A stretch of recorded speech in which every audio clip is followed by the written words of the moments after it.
أعوذ بالله من الشيطان الرجيم بسم الله الرحمن الرحيم کہ ایک چیز میں بتا رہا تھا کہ وضو سے ہمیں بہت زیادہ فائدے ہیں۔ جس وقت میں سلطان مدارس حوزہ جو لکھنؤ میں ہے وہاں پڑھتا تھا، بالکل اس کے سامنے ایک میڈیکل کالج تھا، بہت بڑا medical college, Lucknow medical college. تو اب یہ ہوا تھا کہ وہاں لکھنؤ میں ایک بہت مالدار آدمی تھا اس زمانے کی بات، جب میں وہاں پہ تھا، میں کب کی بات کر رہا ہوں، it is almost late 70s کی، تو اس وقت کی بات کر رہا ہوں۔ تو اس وقت جو ہے یعنی 77 78 کے زمانے میں بہت بڑا پیسے والا ایک ہوا کرتا تھا، بڑا بزنس مین تھا۔ اس کو کینسر ہو گیا تھا ناک کا۔ جب ناک کا کینسر ہو گیا تھا تو یورپ پہ لے کے گئے تھے اس کو، امریکہ وغیرہ بھی لے کے گئے، یعنی جہاں جہاں جا سکتے تھے ان کی اولاد اس کو لے کے جاتے رہے، لیکن ہر جگہ کے ڈاکٹرز نے ہاتھ اٹھا دیا، کہا یہ ٹھیک نہیں ہوگا، آپ لے کے چلے جائیے، اگر آپریشن کرے تو ہو سکتا ہے مر جائے۔ تو پھر یہ لوگ ڈر جاتے تھے کہ نہیں جب تک یہ زندہ ہے بہتر ہے، ہم لے کے جاتے ہیں، علاج پہ رکھیں گے۔ لکھنؤ واپس لے کے آ گیا۔ لکھنؤ آنے کے بعد اس زمانے میں مجھے یاد ہے ایک ڈیلیگیشن آیا تھا جرمنی کے کچھ ڈاکٹرز کا، اور وہ لے کے جا کے ان کو بتایا۔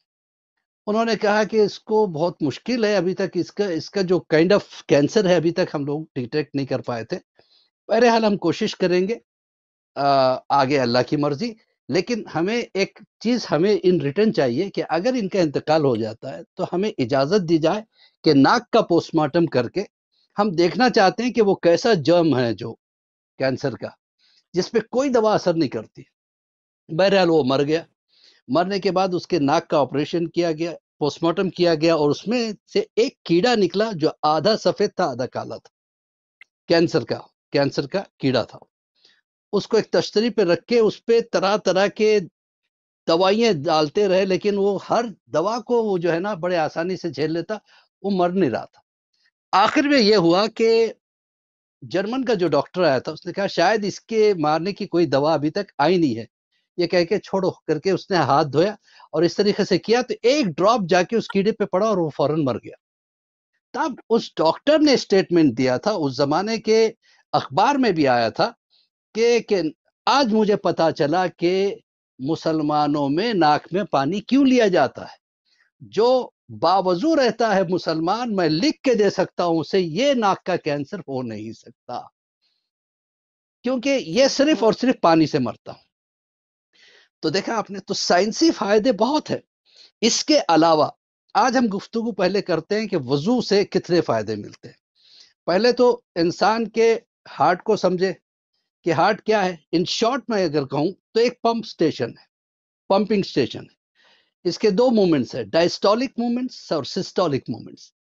تو یہ کیا کرتا ہے، ان مومنٹس کے ذریعے سے آکسیجنیٹڈ بلڈ کو جو ہے نا خون میں پہنچاتا ہے، اور پھر وہ خون جو یعنی بغیر آکسیجن کے ہے اس کو پھر کھینچتا ہے، اس میں آکسیجن ڈال کے پورے جسم کے جو شریانے ہیں دماغ کی اور رگیں ہیں، اور یہ اگر کھینچتے چلے جائیں تو لاکھوں کلومیٹر تک چلے جائیں، ہر جگہ جو ہے نا وتھ ان شارٹ پیریڈ جو ہے نا خون پہنچاتا ہے۔ یہ ہارٹ کا کام ہے۔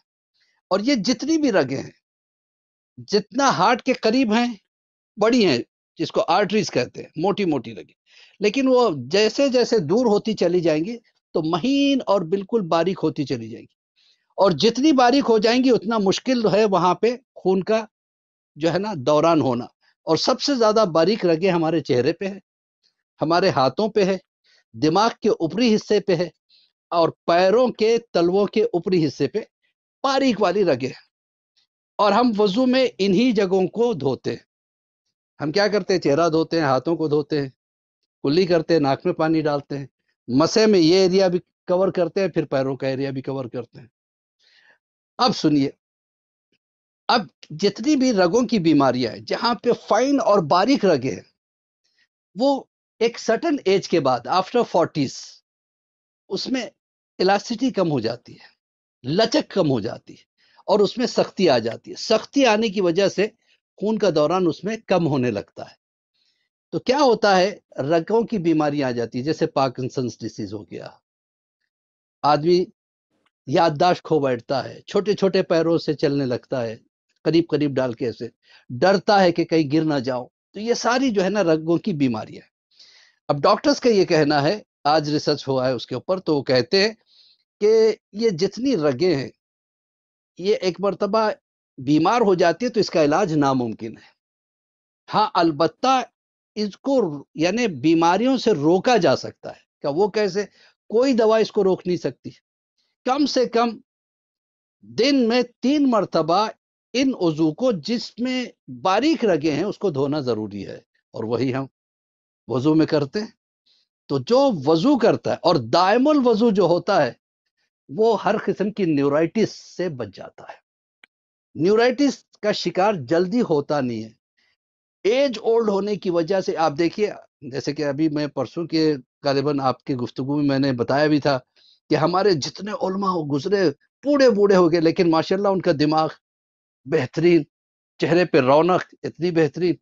یہ سب رگیں اگر مضبوط ہیں، رگیں اگر ہیلدی ہے تو وہ انسان کو خوبصورت بھی بناتی ہیں، خوبصورت بھی بناتی ہیں. ورنہ کاسمیٹک سے آدمی خوبصورت نہیں بن سکتا. عارضی طور پہ چہرے پہ اگر ہم نے وائٹنس تھوپ بھی لیا ہے، ایک بار ایک آنسو بھی نکلا تو وہ ختم ہو جاتا ہے. تو کہنے کا مطلب یہ ہے کہ اگر ہم بہترین رہنا چاہتے ہیں، اپنی زندگی کو بہترین بنانا چاہتے ہیں، تو باوضو رہے. دائم الوضو رہنا، جو دائم الوضو یعنی ہر وقت وضو سے ہو. جیسے وضو ٹوٹا فوراً وضو کر لے، جیسے وضو ٹوٹا فوراً وضو کر لے. اب ٹھنڈے ملکوں میں ذرا پریشانی ہوتی ہے، لیکن گرم پانی سے کر لے، گنگنے پانی سے کر لے. تو اتنا فائدہ ہے اس کا کہ بہن آپ اندازہ نہیں لگا سکتی.